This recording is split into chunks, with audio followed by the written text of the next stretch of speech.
In the last class, we worked to narrow down your list of problems and needs to identify the few that you're most passionate about and most interested in solving. Now that we've identified a few that we're going to focus on, today we're going to try to dig down a little deeper and understand really what's at hand with these problems.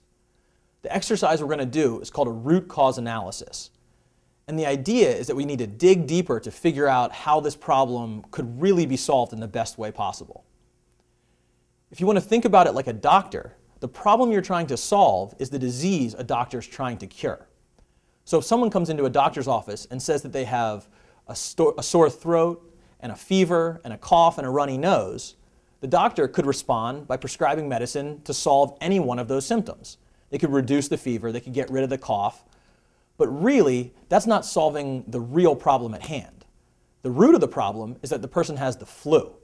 If instead the doctor would figure out how to solve the problem of the flu and get rid of the flu, then all those symptoms would disappear. And that's kind of the idea of the exercise we're going to go through today, is making sure that you're not solving a symptom, but making sure you're solving the root of the problem. To help you understand how to do a root cause analysis, I'm going to walk through an example with you.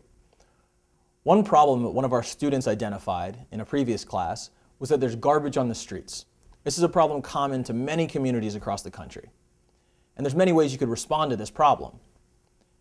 Right off the top, you may say, what we should do is organize a community cleanup. We should bring hundreds of people in, clean up the streets, and in one day we can clean up the entire community. And that will be the case, but the problem is it won't be a permanent solution. The next day, trash may be back because people are going to continue to throw trash. So the question is, what is really at the root of the problem that gets that trash there in the first place? And how can we solve that problem? To do that, you do a root cause analysis.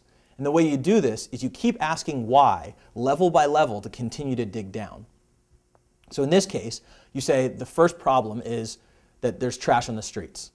The question is why? The answer to that would be because people put it there. That's an important observation. Why do people put it there is the next level. The answer might be because they don't have garbage cans to put the trash in. If that's the case, you definitely want to ask why again and say, why are there no trash cans? And if you get to the answer of that, it may be that the city can't afford to collect trash from those trash cans, so they simply don't put them out. And if that's the case, the way you respond to that problem is going to be very, very different than the way you would respond to just seeing trash in the first place and organizing a community cleanup. One company actually did respond to this problem in this way. They realized that the city didn't have a budget to collect garbage. The company is called Big Belly Solar. And what they did is they invented a solar-powered trash can that compacts the trash and reduces the amount of collections necessary to pick up the garbage. So what happens is 75% less often do you have to go get that garbage. So the city actually, they projected that will save $875,000 in 1 year if they install these trash cans because they don't have to pay workers to go collect the trash. This justified them buying the trash cans in the first place and made a really, really successful business. We'll go through another example now just to make sure you get the concept. The example I want to use hits home definitely in the Philly area, and it's flash mobs. If you're from Philly, you understand the concept of a flash mob, both in the positive and maybe the negative, but students have been assembling spontaneously in huge numbers, sometimes in many cases for very negative reasons. It's kind of a flash riot, if you will. And this is a very big problem that many people in the community are concerned about. So really what we want to do is a root cause analysis to figure out why kids flash mob in the first place.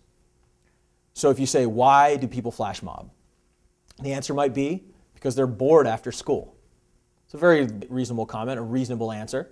The question then you must ask is, why are people bored after school? If you dig a level deeper, the answer might be that they don't do after-school programs. If you ask why again, why do they not do after-school programs? The answer could be that they don't think that they're fun or positive. So the question is, why do they think that? Why is there such a negative stigma around after-school programs? And the answer might be that they don't know that the good programs actually exist. So it's a marketing problem on the part of good programs that just don't get their word out there. And if you could solve that problem and market those programs better, it could cascade back up where students wouldn't have that negative stigma associated, so they would participate in programs, they wouldn't be bored after school, and they wouldn't flash mob. One final thing I do want to mention as you're going through a root cause analysis is if you find a root to the problem, it may not be the only root. Many problems are much more complex than just a single root, and understanding how they function together is really critical as well. So as you analyze a problem and do a root cause analysis, you may have multiple branches that come off that problem. In the case of the flash mobs, we said the last level was that programs weren't marketed well.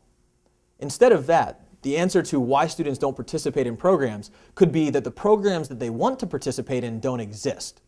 Maybe the subjects or the areas they want to focus on just aren't there and available for them.